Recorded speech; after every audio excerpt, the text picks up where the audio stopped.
This is a very special day. Usually, Bhagavan Sri Ramakrishna, he never wanted to tell that he is God himself, except very few, those who are very close to him. He used to give the hint, and sometimes he used to say that people do not understand when the God comes so near. Only very few can. Sometimes different hint he has already given.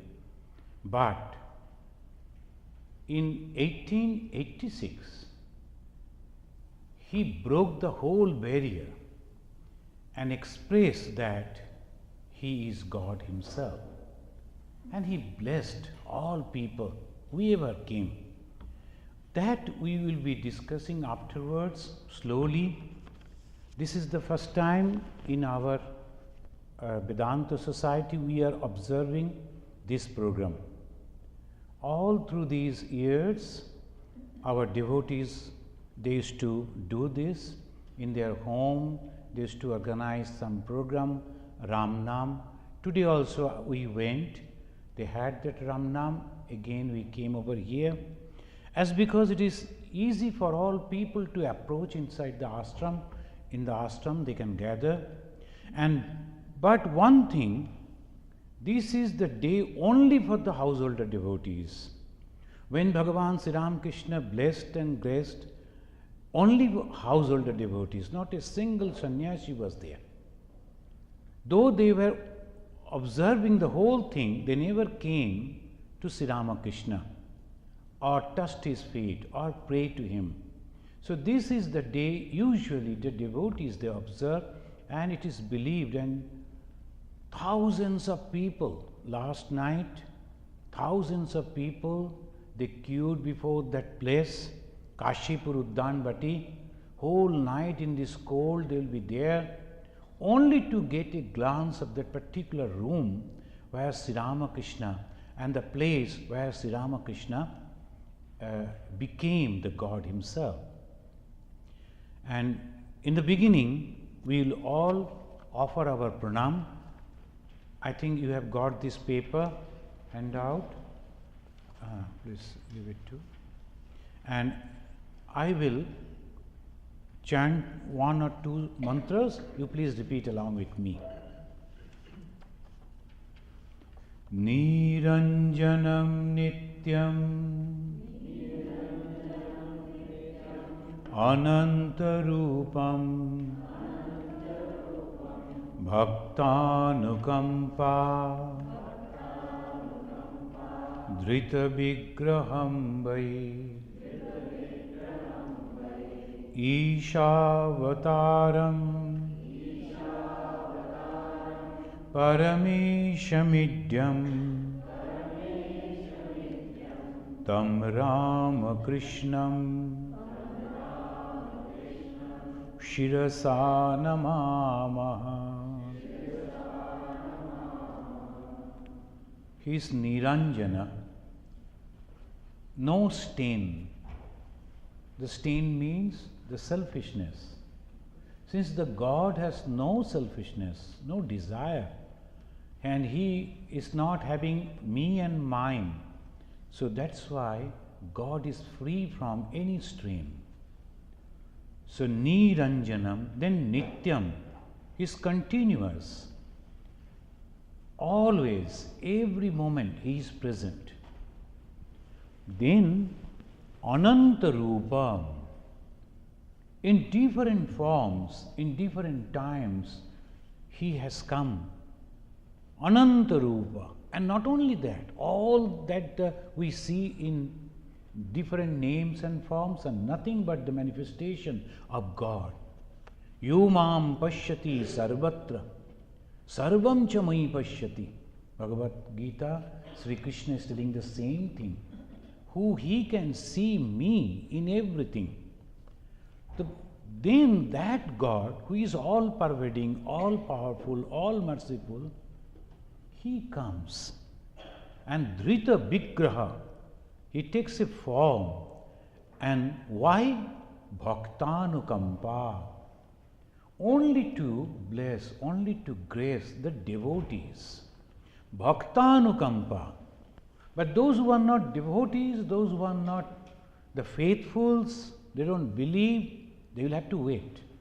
We will see, we will mention, if the time is there, how this God, he is begging almost to some of the devotees, ordinary people, can you please bring 2 clothes for me? God himself, he is asking, he is scratching his head, I am an ordinary person and I am only a teacher. In those days, teachers, they used to earn very little, and Sri Ramakrishna is asking, can you please bring 2 dhoti, 2 clothes for me?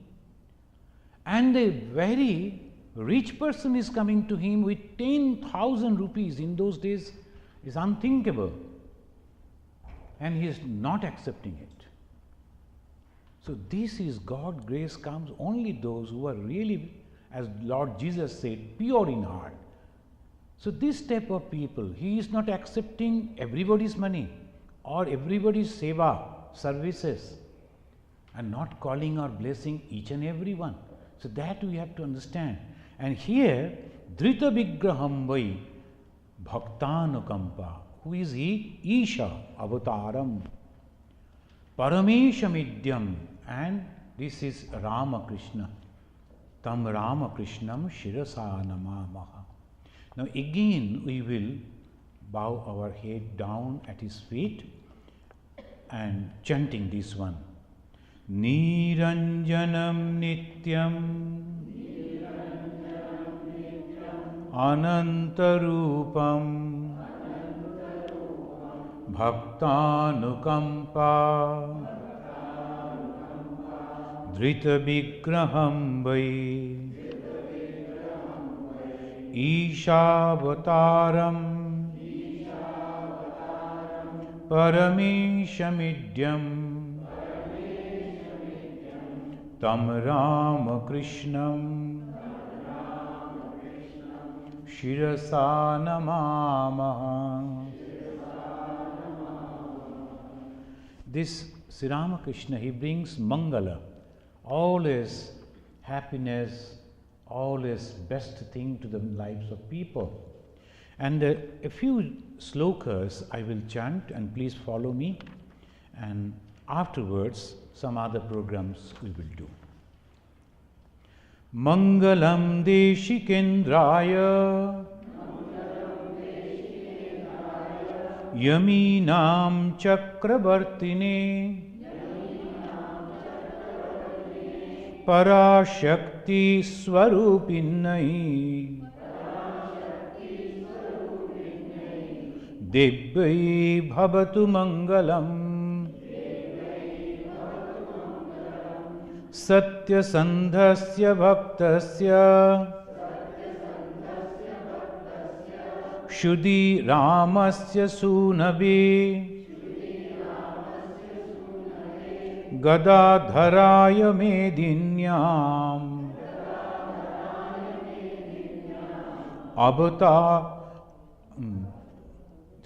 Gadadharaya Medinyam Avatirnaya Mangalam Gadadhara Sunamnecha Bhakta Beshtita Chetase Anadritanna Vidyaya Mangalam Brahmacharine Samsara Sagaratara Setu Bhutam Gire Navi Gurave Sarvalokanam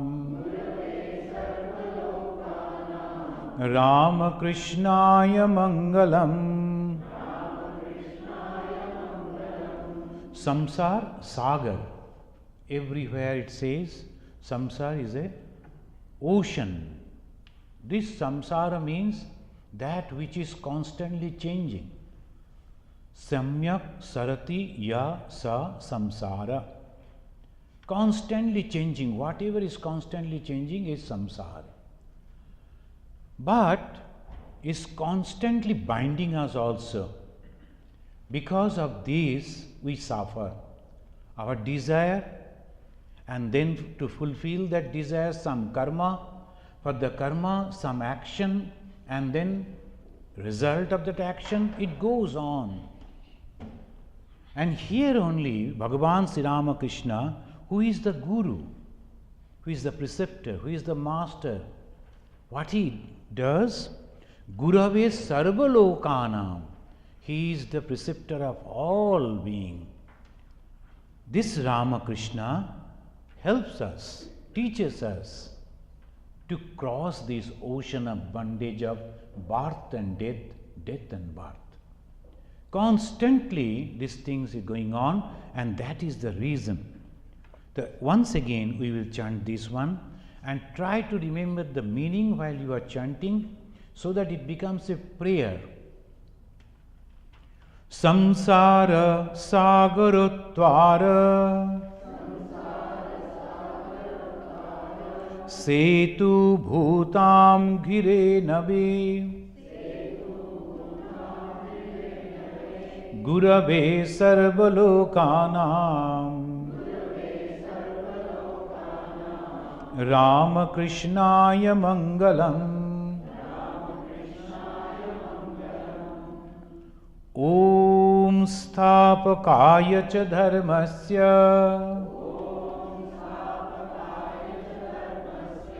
Sarvadharma Swarupine Avatara Varishtaya Ramakrishnaya te namaha. Mangalam Gurudevaya Devvai Matre cha Mangalam Mangalam Bhakta Brindevya Sarvalokaya Mangalam Sarvalokaya Mangalam.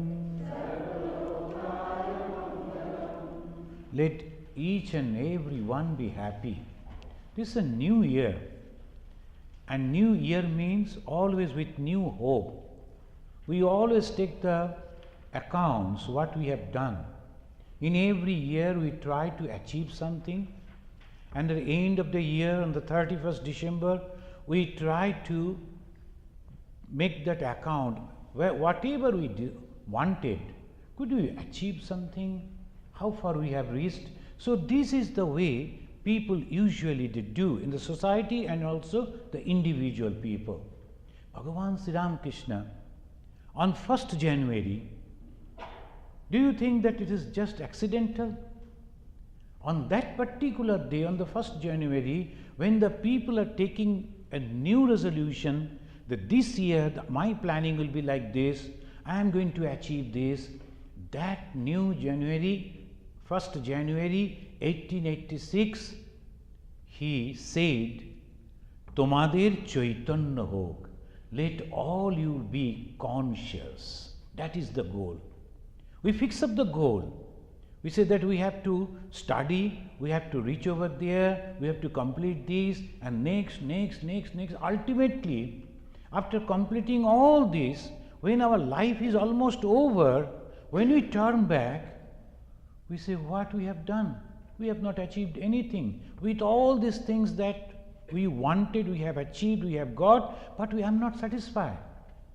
The consciousness, that is the exactly, and only God can give these blessings, and no one else.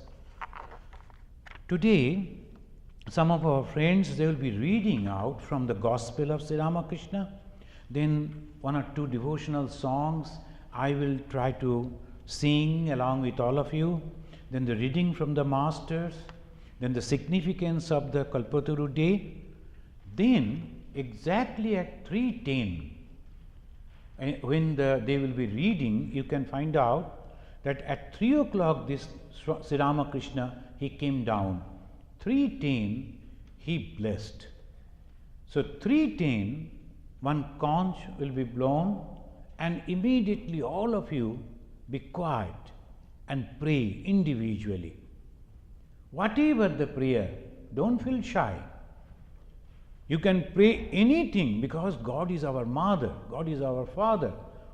You can pray, and you will see in the history so many people, they prayed so many things, some spiritual, some mundane, all their prayers were answered immediately. So the people believe, and from 1886 till today, everywhere millions of people will be praying exactly at 3:10. This is the posture. Of course, it was not taken over there. This photo was in a different place, but the devotees, they feel and they love to believe that this is the posture when Sri Ramakrishna is becoming one with God. Tui bhav mukhe thak, once the Divine Mother told him. He said that I have achieved the knowledge. Now why should I leave? I can give away my body and go. Then the mother said, the Divine Mother said, no, you have to stay over here. Bhava mukha. When you read, those who have already read the life of Sri Ramakrishna, it is an excellent. In the Dakshineshwar, some of our devotees will go, I will show them where it happened. When he was tormenting, he was rolling on the floor. What should I do? Then suddenly, from the floor, and that still that same floor is there, same room is still there, a smoke came up, and inside the smoke there was a face of a rishi with long beard, and then he said, Bhava mukhe thako. You remain in bhava mukha. This is a unique situation that no religious leader have experienced before. And that is called Sri Ramakrishna is the threshold of this mundane world and divine world. Any time he could go to divine world, any time we could come. That's called bhava mukha in simple.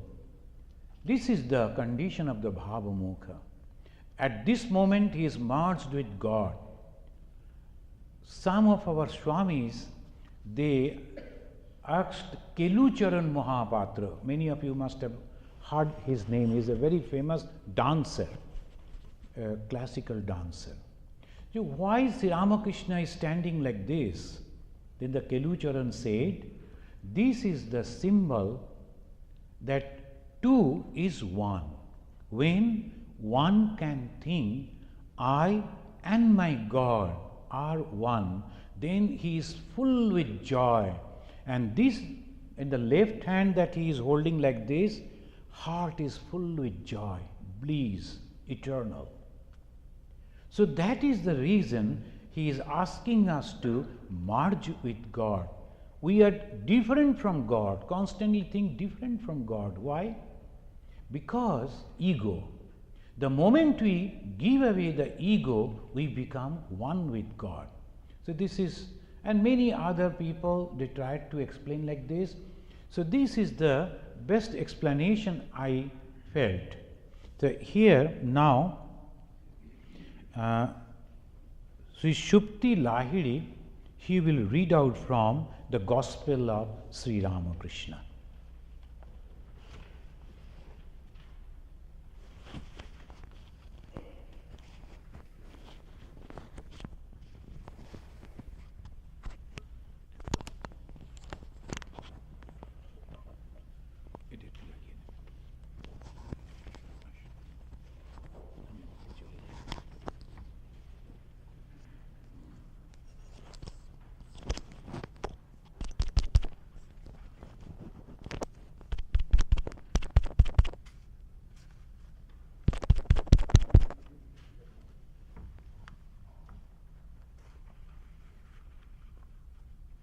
Let me start with the prayer.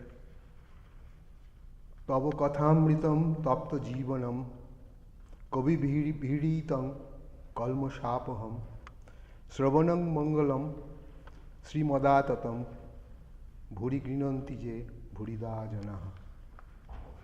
I am reading from this Gospel of Sri Ramakrishna. The date was Sunday, April 9, 1882. The place, and then he's talking to the devotees and all this. Sri Ramakrishna was seated with his devotees in the drawing room of Pran Krishna Mukherjee's house in Calcutta. It was between 1 and 2 o'clock in the afternoon. A number of neighbors and other friends of Pran Krishna had been invited to meet Sri Ramakrishna. They were all eager to hear his words. Then Master Sri Ramakrishna started giving his teachings. God and His glory and dangers of worldly life. Master, God and His glory. The universe is His glory. People see His glory and forget everything. They do not seek God, whose glory is this world. All seek to enjoy lust and greed, but there is too much misery and worry in that. This world is like a whirlpool of Vishalakshi. Once a boat gets into this, there is no hope of its rescue. Again, the world is like a thorny bush. You have hardly freed yourself from one set of thorns before you find yourself entangled in another. Once you enter a labyrinth like a maze, you find it very difficult to get out. Living in the world, a man becomes seared as it were. Then a devotee asked a question. Then what is the way, sir? Then Master replied, prayer and holy company and earnest longing, prayer and company of holy men. You cannot get rid of ailment without the help of a physician. But it is not enough to be in the company of religious people only for a day. You should constantly seek it, for the disease has become chronic. Again, you cannot understand the pulse rightly unless you live with a physician. Moving with him constantly, you learn to distinguish between the pulse of phlegm and pulse of bile. Then the devotee asks the second question, what is the good of holy company? The Master replies, it begets yearning to God, for God. It begets love of God. Nothing whatsoever is achieved in spiritual life without yearning. But constant living in the company of holy men, the soul becomes restless for God. This yearning is like the state of mind of a man who has someone ill in the family. His mind is in the state of perpetual restlessness, thinking how the sick person may be cured. Or again, one should feel yearning for God like yearning of a man who has lost his job and is wandering from the one office to another in search of work. If he is rejected at a certain place which has no vacancy, he goes there again next day and inquires, is there any vacancy today? There is another way, earnestly praying to God. God is our very own. We should say to Him, O God, that is thy nature. What is thy nature? Reveal thyself to me. Thou must show thyself to me. For why else hast thou created me? Some Sikh devotees once said to me, God is full of compassion. I said, but why should we call Him compassionate? He is our creator. What is there to be wondered at if He is kind to us? Parents bring up their children. Do you call that an act of kindness? They must act that way. Therefore, we should force our demands on God. He is our father and mother, isn't He? If the son demands his patrimony and gives up food and drink in order to enforce his demand, then the parents hand his share over to him 3 years before the legal time. Or when the child demands some paisa from his mother and says over and over again, "Mother, give me a couple of paisa, I beg you on my knees." Then the mother, seeing the earnestness and unable to bear it at any more, tosses the money to him. There is another benefit from holy company. It helps one cultivate discrimination between real and unreal. God alone is the real. That is to say, the eternal substance. The world is unreal. That is to say, transitory. As soon as a man finds his mind wandering away to the unreal, he should apply discrimination. The moment an elephant stretches out its trunk to eat plantain tree in a neighbor's garden, it gets a blow from the iron goad of the driver, washing away the heart's impurities with tears. The neighbor asked, "Sir, is it ever possible to realize God while leading the life of a householder?" The master replied, "Certainly. But as I said just now, one must live in holy company and pray unceasingly. One should weep for God. When the impurities of mind are thus washed away, one realizes God. The mind is like a needle covered with mud, and God is like a magnet. The needle cannot be united with the magnet unless it is free from mud. Tears wash away the mud, which is nothing but lust, anger, greed, and other evil tendencies, and the inclination to worldly enjoyments as well. As soon as the mud is washed away, the magnet attracts the needle. That is to say, man realizes God. Only the pure in heart see God. A fever patient has an excess of the watery element in his system. A fever element, okay. What can quinine do for him unless that is removed? Why shouldn't one realize God while living in the world? But as I said, one must live in holy company, pray to God, weeping for His grace, and now and then go into solitude. Once the plants on a footpath are protected at first by fences, they are destroyed by cattle. Need of a guru. Neighbor asked the question.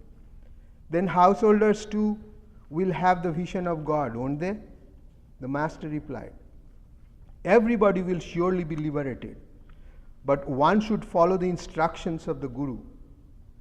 If one follows a devious path, one will suffer in trying to retrace one's steps.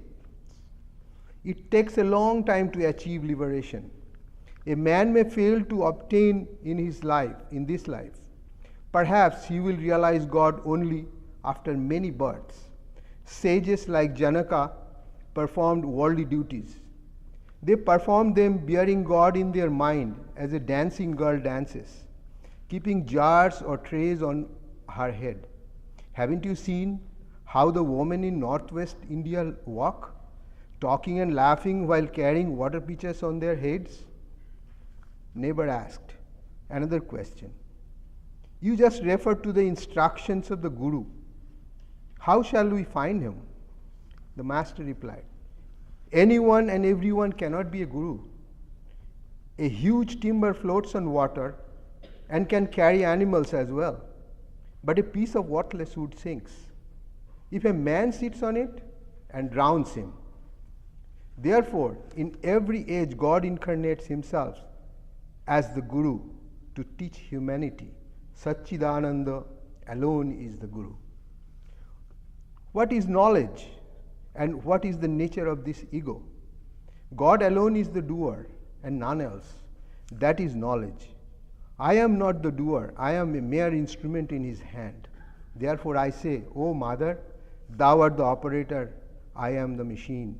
Thou art the indweller, and I am the house. Thou art the driver, and I am the carriage. I move as Thou movest me. I do as Thou makest me do. I speak as Thou makes me speak. Not I, but Thou, but Thou. Solitude for householders. Even if one lives in the world, one must go into solitude now and then. It will be of great help of a man if he goes away from his family, lives alone, and weeps for God even for 3 days. Even if he thinks of God for 1 day in solitude when he has the leisure, that too will do good to him. People shed a whole jug of tears for wife and children, but who cries for the Lord? Now and then one must go into solitude and practice spiritual discipline to realize God. Living in the world and entangled in many of his duties, the aspirant during the first stage of spiritual life finds many obstacles in the path of concentration. While the trees on the footpath are young, they must be fenced around. Otherwise, they will be destroyed by cattle. The fence is necessary. When the tree is young, but it can be taken away. When the trunk is thick and strong, then the tree won't be hurt. Even an elephant is tied onto it. One may enter the world after attaining discrimination and dispassion. In the ocean of the world, there are 6 alligators, lust, anger, and so forth. But you need not to fear the alligators if you smear your body with turmeric before you go into water. Discrimination and dispassion are the turmeric. Discrimination is the knowledge of what is real and what is unreal. It is realization that God alone is real and eternal substance, and that all else is unreal, transitory, impermanent. And you must cultivate intense zeal for God. You must feel love for Him and be attracted to Him. The gopis of Vrindavan felt the attraction of Krishna. Rakhal's father-in-law was a devotee of God. He asked the master, "Sir, one realized God while leading the life of a householder?" The master, with a smile, said, "Why not? Live in the world like a mudfish. The mudfish lives in the mud, but itself remains unstained. Or live in the world like a loose woman. She attends to her household duties, but her mind is always on her sweetheart. Do your duties in the world, fixing your mind on God, but this is extremely difficult. I said to the members of Brahmo Samaj, suppose a typhoid patient is kept in a room where there are jars of pickles and pitchers of water. How can you expect the patient to recover? The very thought of spiced pickles bring water to one's mouth. To a man, woman is like that pickle. The craving for worldly things, which is chronic in man, is like the patient's craving for water. There is no end to the craving. The typhoid patient says, "I shall drink a whole pitcher of water." The situation is very difficult. There is so much confusion in the world. If you go this way, you are threatened with a shovel. If you go that way, you are threatened with a broomstick. Again, in another direction, you are threatened with a shoe beating. Besides, one cannot think of God unless one lives in solitude. The goldsmith melts gold to make ornaments, but how can he do his work well if he is disturbed again and again? Suppose you are separating rice from bits of husks. You must do it all by yourself. Every now and then you have to take the rice in your hand to see how clean it is. But how can you do your work well? How can you do your work well if you are called away again and again? Then a devotee asked, "What then is the way, sir?" The master, "There is a way. One succeeds if one develops a strong spirit of renunciation. Give up at once with determination what you know to be unreal. Once, when I was seriously ill, I was taken to the physician Ganga Prasad Sen. He said to me, "I shall give you a medicine, but you must not drink any water. You may take pomegranate juice. Everyone wondered how I could live without water, but I was determined not to drink it. I said to myself, I am a Paramahamsa and not a goose. I shall drink only milk. You have to spend a few days in solitude. If you but touch the grannies, you are safe. Turn yourself into gold and then live wherever you please. After realizing God, divine love in solitude, one may live in the world as well. To Rakhal's father, that is why I asked the youngster to stay with me, for they will develop love of God by staying here a few days. After that, they can very well lead the life of a householder.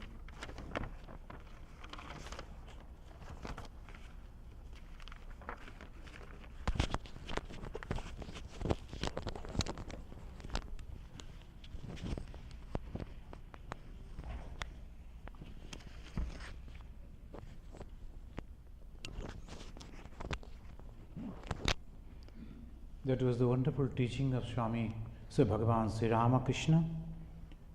The Mr. Lahiri has read out. Look at the outside, the tremendous, the horrible weather, but still so many of you have come. That is the attraction of Sri Ramakrishna. Many people in the morning, they were telling that Swamiji, we may not come out, and they were cautioning me also, you should not also go out. I am not going out, but you better come out. Nothing is going to happen to you. Now we will sing a few lines of a song. It's a Bengali song, but very simple. A new person has come, and he is having a very peculiar thing. He is having two bags hanging from both sides of his arm. Viveka Vairagya Jhuli. That he is only carrying and nothing else. But constantly he is going on telling Ma, Ma, Ma, Sri Badane Ma, Ma, Bani. And when he was praying to God, and he was so impatient to see God face to face, to touch God, that when he was not seeing God, he was rubbing his face. This is a very special thing, and finally, when he realized God, he gave a call to each and every one. Now, this is the song. As because time is very short, again there will be another reading from the great master. I will sing a few para only. এসেছে নতুন মানুষ দেখবি যদি আয় চলে এসেছে নতুন মানুষ বিজদি তার বিবেক বৈরাগ্য ঝুলি বিবেক বৈরাগ্য ঝুলি দু কাঁধে সদা ঝুলে তার বিবেক বৈরাগ্য ঝুলি দু কাঁধে সদা ঝুলে এসেছে নতুন দেখবি যদি শ্রীবদনে মামা বাণী পড়ি গঙ্গা সলিলে শ্রীবদনে বলে ব্রহ্মময়ী গেল মাদিন ব্রহ্মময়ী গেল মাদিন দেখা তো নাহি দিলে দেখা তো না ব্রহ্মময়ী গেল মাদিন দেখা তো নাহি দিলে এসেছে নতুন মানুষ নাস্তিক অজ্ঞানী নরে সরল কথায় শেখালে নাস্তিক অজ্ঞানী নরে সরল যে কালী সেই কৃষ্ণ নাম ভেদ এক মূলে নাম ভেদ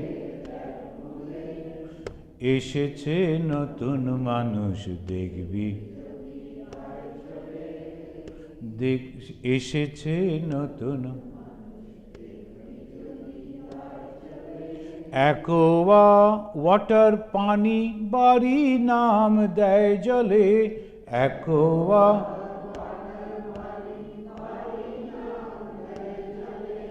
আল্লাহ গড ঈশা মুসা কালী নাম ভেদে বলে কালী নাম এসেছে নতুন মানুষ দেখবি যদি এসেছে নতুন মানুষ দেখবি লাস্ট প্যারা দুবাহু তুলিয়ে ডাকে আয় রে তোরা আয় চলে দুবাহু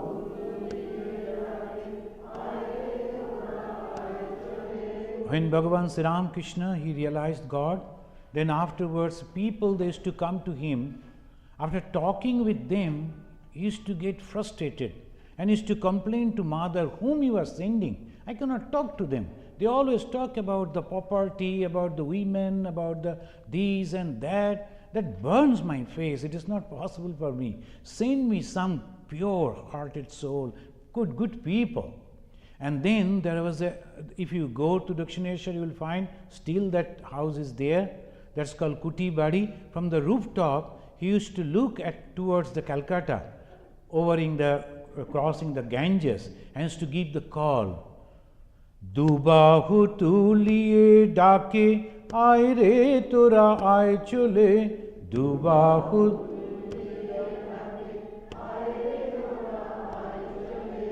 তোদের তরে কৃপা করে বসে আছি বিরলে I am waiting here for you in this place only for you যতন করি পারের তরি বেঁধেছি ভবের কুলে and I have kept the boat ready for you to cross this ocean of samsara. It is all ready. Only you come, and you have come. Now it is his duty to help you to cross the ocean. Of course, if you want to. So that's why the prayer should be like that. Here, exactly at 3:10, after the blowing of the conch, you come, offer some flower, and pray. Pray quietly. Within your heart. Pray for your children. Pray whatever you like. But pray with incessantly with tears that should roll. And because Thakur loves very much the tears. All the offering that you give, that's okay. Maybe 25% he likes, 75% we take it. But he takes only one thing. Tears. Tears of love. So if you have really total faith, and I believe that you are having because you, at least a very few of you that you have braved this weather and came over here, you must pray. Dubahu tuliye dake ay re tora ay chole. Dubahu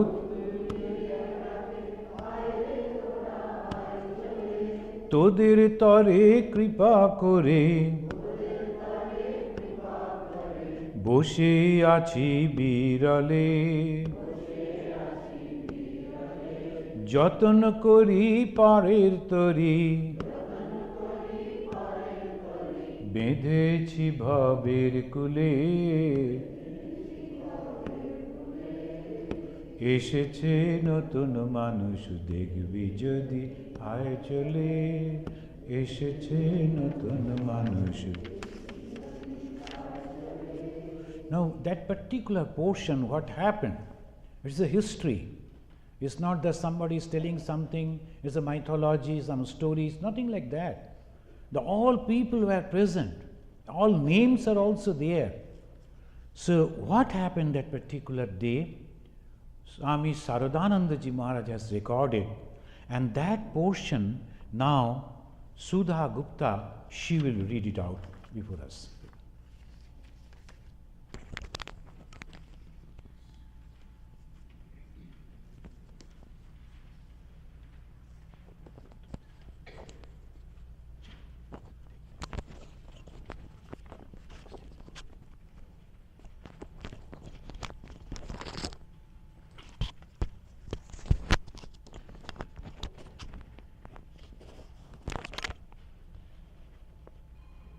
Namaskar everyone.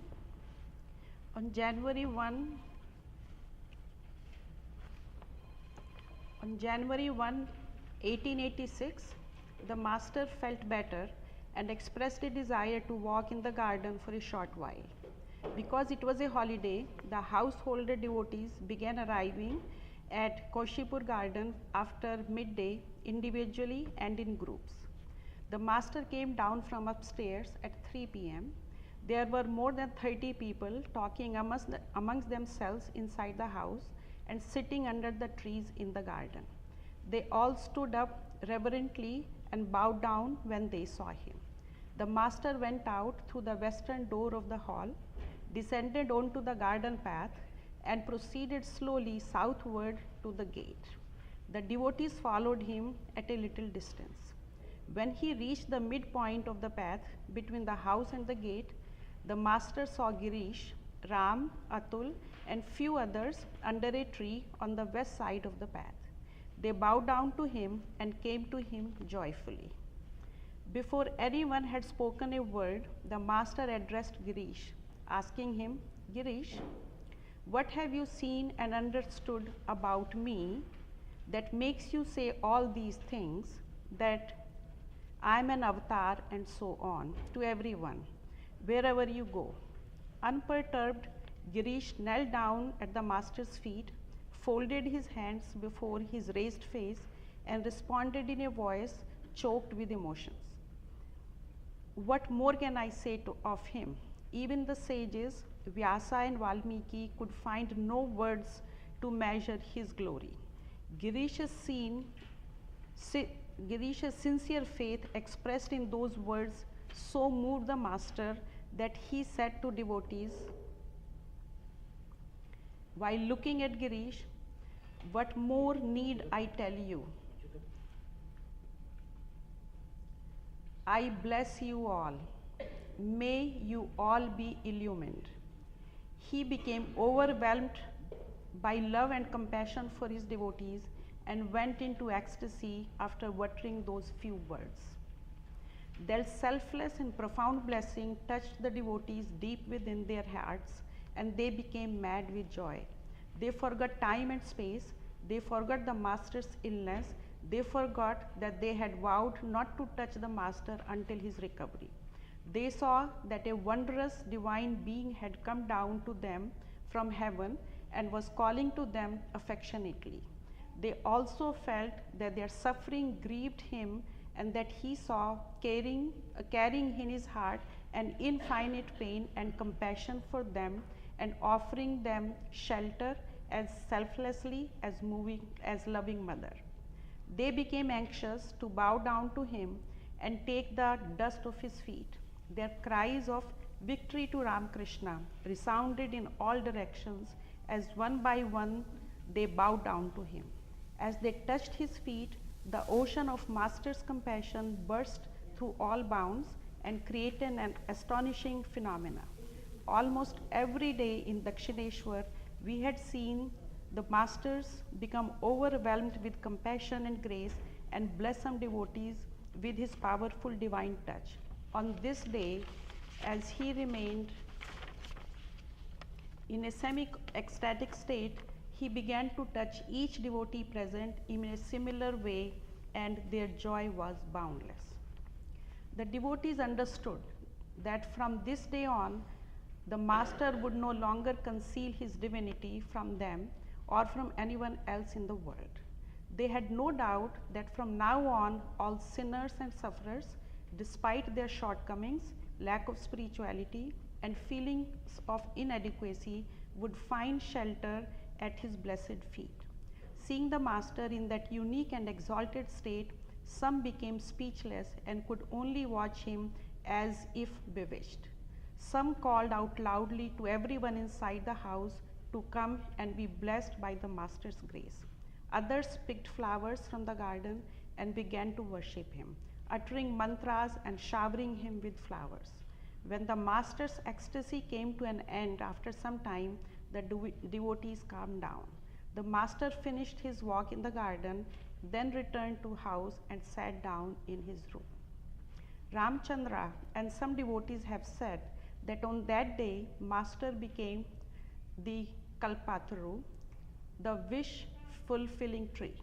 But we think it is more reasonable to describe this event as a manifestation of the Master's fearless divine nature, or to say that he revealed himself on that day, granting fearlessness to all. It is said that the Kalpataru gives people whatever they ask for, good or bad. But the Master did not do that. By this event, he let it be known clearly that he was a Godman and that he offered shelter from fear to all without discrimination. At any rate, Haran Chandra Das is worthy of being mentioned amongst those who were blessed with Master's grace that day. As soon as Haran bowed down to Master, the Master placed his foot on Haran's head. Seldom did Master bestow his grace this way. Ramlal Chattopadhyay, a nephew of the Master, was also present on that occasion and received his grace. When asked about his experience, Ramlal said, "Before this, when I meditated, I could see only part of my chosen deity with my mind's eye.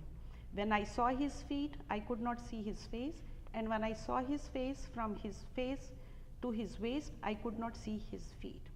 Moreover, whatever I saw never seemed to be alive. But no sooner had the Master touched me that day than the whole form of my chosen deity appeared in my heart as a living presence, benign and effulgent." We remember 9 or 10 devotees who present on that day: Girish, Atul, Ram, Navgopal, Harmohan, Vaikuntha, Kishori Roy, Haran, Ramlal and Akshay. Mahendranath Gupta, the recorder of the Gospel of Shri Ramakrishna, may also have been present, but amazingly, none of the Master's would-be monastics disciples were there at the time. The night before, Narendra and some other disciples had been engaged in sadhana in addition to serving the Master, so they were tired and were sleeping in their room. Latu and Sharat, the author, were awake and saw the whole affair from the roof south of Master's room, but did not feel any urge to go there. As soon as the Master had left for his walk, they had taken the opportunity to clean the Master's room and put his mattress and pillows on the roof to be sunned. Because they did not want to inconvenience the Master by leaving their work unfinished, they felt no indication to go there. We interviewed several devotees who were present at that occasion about their experience. We shall conclude this subject by recording what Vaikuntha told us. Vaikuntha met Master about the same time that we did. We have recorded some stories in this book about how the Master gave him instructions and formed his spiritual life. The Master initiated Vaikuntha with a mantra and blessed him. And from then on, he practiced sadhana and tried his utmost to have a vision of a chosen deity. He understood that he would not succeed without the Master's grace, so from time to time he fervently prayed to the Master. When the Master became ill and had to move to Calcutta and then to Kaushipur for treatment, Vaikuntha had the opportunity to ask him 2 or 3 times to fulfill his heart's desire. The Master smiled graciously and reassured him, saying, "Wait a little, let my disease be cured. Afterwards, I shall do everything for you." Vaikuntha was present when the event of January 1 took place. After the Master had blessed 2 or 3 devotees with his powerful divine touch, Vaikuntha went before him, reverently bowed down to him and implored, "Sir, please bestow your grace on me." The Master answered, "You have achieved everything." Vaikuntha said, "Sir, when you say that I have achieved everything, it must be so. Kindly help me that I can understand it a little." The Master said, "All right," and then gently touched his chest for a moment. Vaikuntha described it thus: "Consequently, a wonderful change came across my mind. I began to see the Master's gracious, smiling, and luminous form in the sky, the houses, the trees, all human beings, and in everything else I saw in all directions. I was overwhelmed with extreme bliss, At that time, I saw you both, the author and Latu, on the roof and called to you loudly. Oh, you all, wherever you are, come here right now. That spiritual mood and vision continued for some days, even in the waking state. I was amazed and spellbound by seeing the Blessed Master in all things. This experience remained whether I went to the office or elsewhere or on business. My work suffered because I could not concentrate my regular duties. When I realized this, I tried unsuccessfully to stop that vision for a while. I now understood a little why Arjuna was afraid when he had the vision of cosmic form of Lord Krishna and why he prayed to Krishna to withdraw it. I remembered that the scripture said liberated souls dwelt in the same exalted state of consciousness. I now got a little glimpse from this experience of how much desirelessness is necessary for a person to remain continuously in that state. Hardly had a few days passed when I was overwhelmed by this continuous vision with spiritual mood and found it difficult to function. Sometimes I thought, shall I lose my mind? At last I prayed to the Master fearfully, O Lord, I am not able to contain this spiritual fervor. Please release me from this state. Woe to human weakness and stupidity. Now I think, why did I pray that way? Why didn't I have faith in him and wait patiently to see what the ultimate result would be? I might have become mad, or my body might have dropped away. Soon after that prayer, my vision and spiritual mood abruptly came to an end. I was fully convinced that my experience came to an end by the same person from whom I had received it. But perhaps because the complete cessation of that vision didn't arise in my mind as I prayed, he kindly kept a little of that experience in me. I could see the divine, effulgent, gracious form of the Master several times a day and was overwhelmed with joy and blessedness. This is a proof that he was God, and Swamiji told us today we can ask anything. I'm going to be shameless and fearless, and I'm going to ask something big, and if you can all join with me in our prayer, what we are asking today. If everybody can say it, please. Sarve bhavantu sukhinah, sarve santu niramaya, sarve bhadrani pashyantu, ma kaschid dukh bhag bhavet. Om Shanti Shanti Shanti.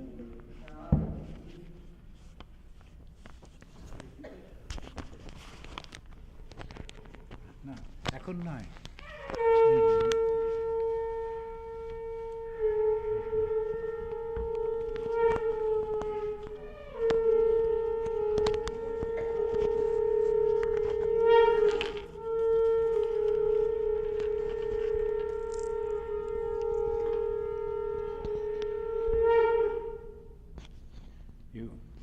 Now, very quietly, let us all meditate for 15 minutes. Then I will say Omkar. Then you come slowly and give flower to Thakur, sit for some time. And lastly, we will sing all together Ram Krishna Sharanam.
Sri Ramakrishna Arpanamastu. Here you see that it is written Kalpataru.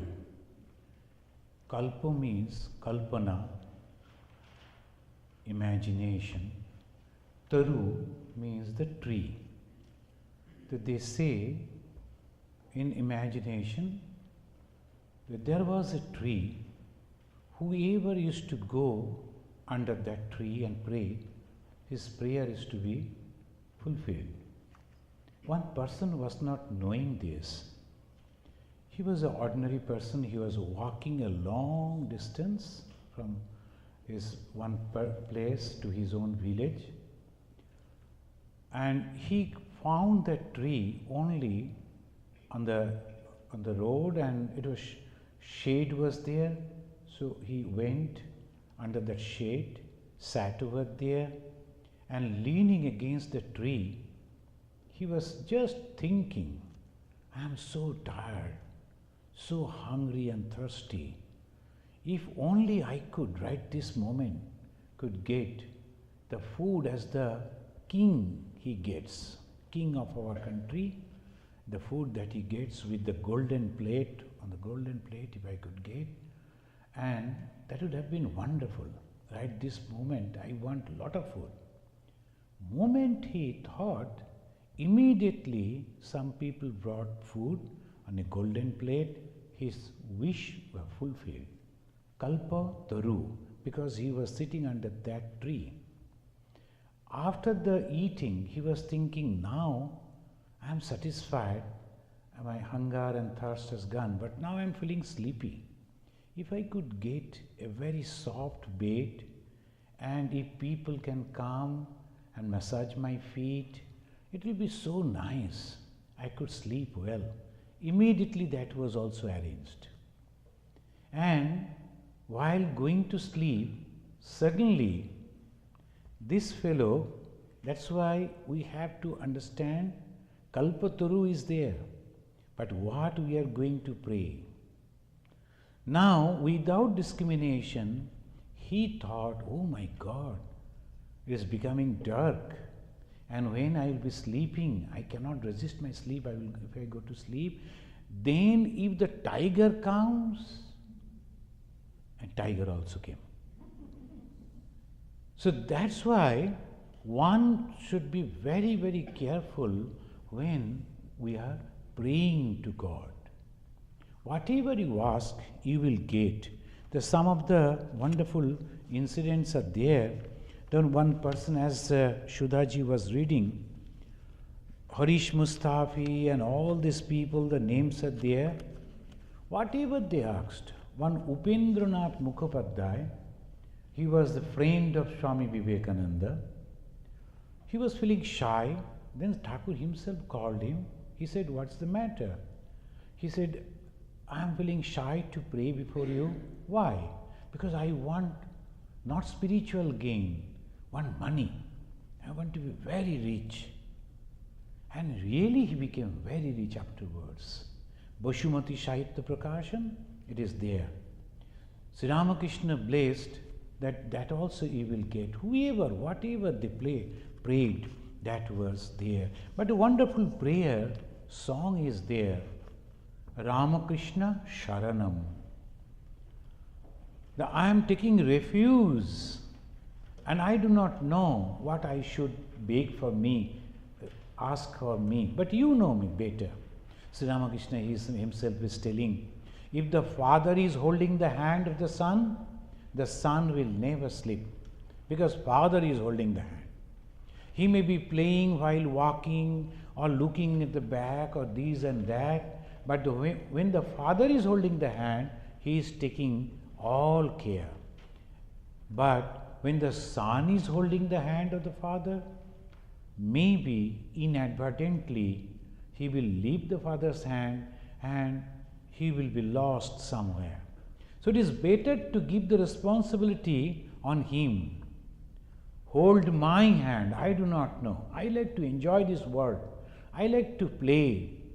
I like to do anything I like, but you as a father, you must take the responsibility. So that dedication and complete faith when we are praying to Him.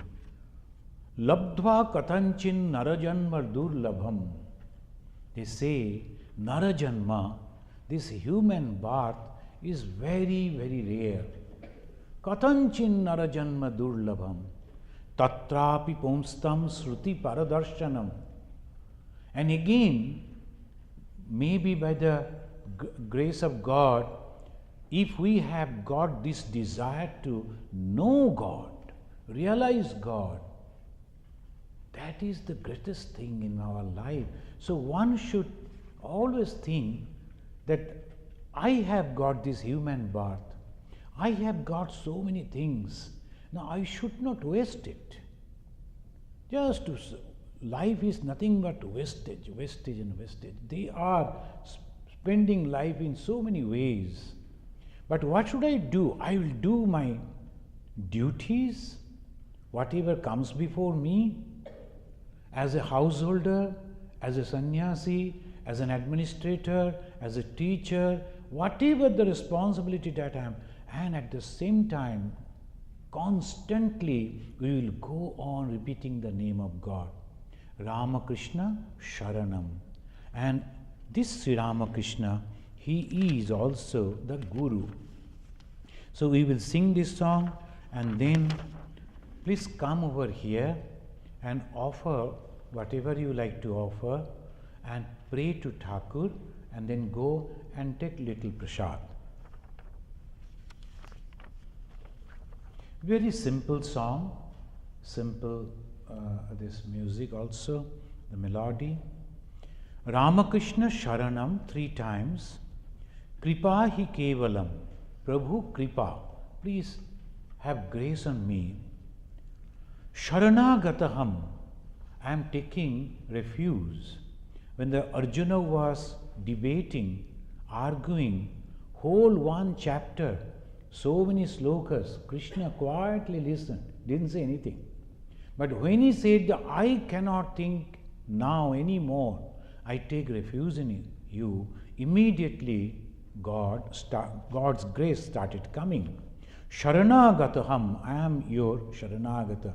Then Sri Gurave. The Guru means the person who removed the darkness, ignorance. Ramakrishna Sharanam, Ramakrishna Sharanam, Ramakrishna Sharanam. Jai Jai Ramakrishna Sharanam.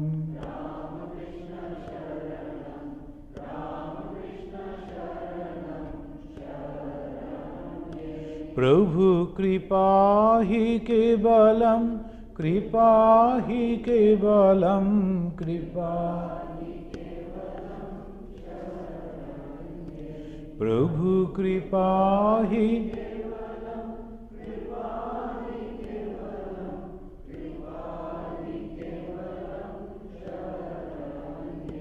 Jai Jai Ramakrishna Sharanam.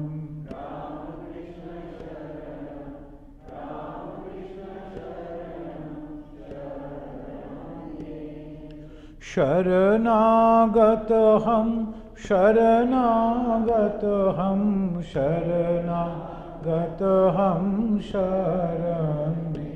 Prabhu Sharanagatam.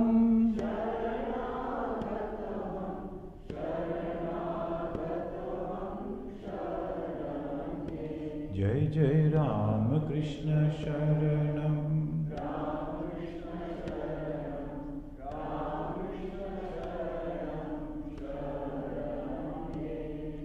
Namah Sri Gurave, Namah Sri Gurave, Namah Sri Gurave, Namo Namo.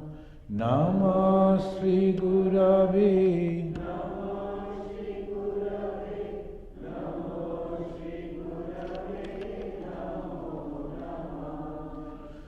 Ramakrishna Sharanam, Ramakrishna Sharanam, Ramakrishna Sharanam, शरण्ये प्रभु कृपा ही केवलं कृपा ही केवलं कृपा ही शरण्ये जय जय राम कृष्ण शरणं राम कृष्ण शरणं राम कृष्ण शरणं शरण्ये शरणागतहं शरणागतहं शरणागतहं शरण्ये शरणागतहं शरणागतहं शरण्ये जय जय राम कृष्ण शरणं राम कृष्ण शरणं कृष्ण शरणं शरण्ये नमः श्री गुरवे नमः श्री गुरवे नमः श्री गुरवे नमो नमः नमः श्री गुरवे नमः श्री गुरवे नमो जय जय राम कृष्ण श्री राम कृष्ण शरणं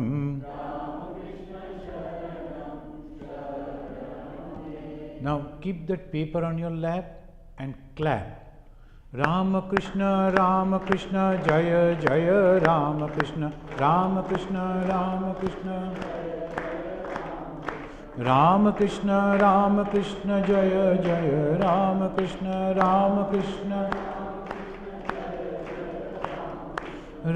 Krishna Ram Krishna Jaya Jaya Ram Krishna Jaya Jaya Ram Krishna Jaya Jaya Ram Krishna Jaya Jaya Ram Krishna Sharanam Ram Krishna Sharanam Ram Krishna Sharanam Sharani Jai Bhagavan Sri Ram Krishna Dev Ki Jai Mahamai Ki Jai Shami Ji Maharaj Ji Ki Jai Shami Brahmananda Ji Ki Jai Ganga Mai Ki Jai Sri Guru Maharaj Ji Ki. Now please come, offer your pranam.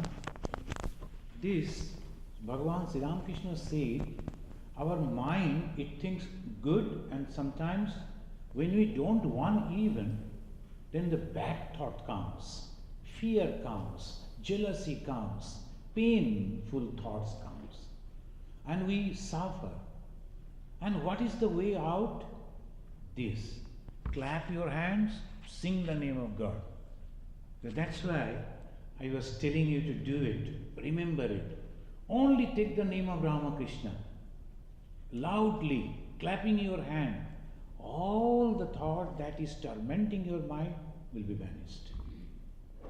Jai Thakur, thank you very much for coming. And I pray to Thakur sincerely.